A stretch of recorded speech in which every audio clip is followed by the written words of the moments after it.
When the Haggadah introduces the four sons, which are really four children, it starts off by saying, Echad Chacham, one is a Chacham, a bright child. Echad Rasha, one is a rebellious child. Echad Tam, one is a simple child.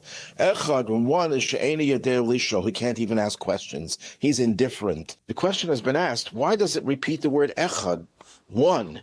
Could have just said there are four children, the wise one, the rebellious one, the simple one, and the one who can't ask questions. Why insert the word echad, one, for all of them? And there are two answers. One answer is that every child has in him or her the echad, the oneness of God. That is the natural disposition of every child, and we're all God's children. And no matter how far we might have strayed, we can be the Russia, the real rebellious child. Sometimes it's translated as the wicked child. We could be the most indifferent, most apathetic child. We still have that echad, that oneness of God in us. And that leads us to the second explanation.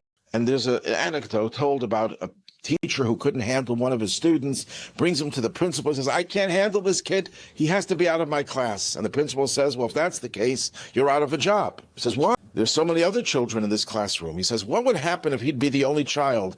Would you come to me and say you want him out of the classroom? Of course not, because that would be the end of your job. You have to recognize that your job as a teacher is to recognize the value of every child, no matter how bad the child appears to be in your class. That's how we have to view every child, whether we're a parent or a teacher, no matter how far the child seems to be from the way you want and you expect the child to be.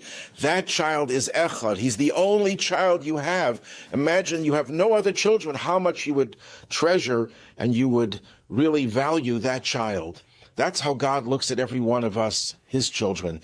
Every one, whether the Chacham, whether the Rasha, whether the Tam, the She'ene De'elisho, every child is one to God, and therefore they all possess that oneness of God, and we can never underestimate their value.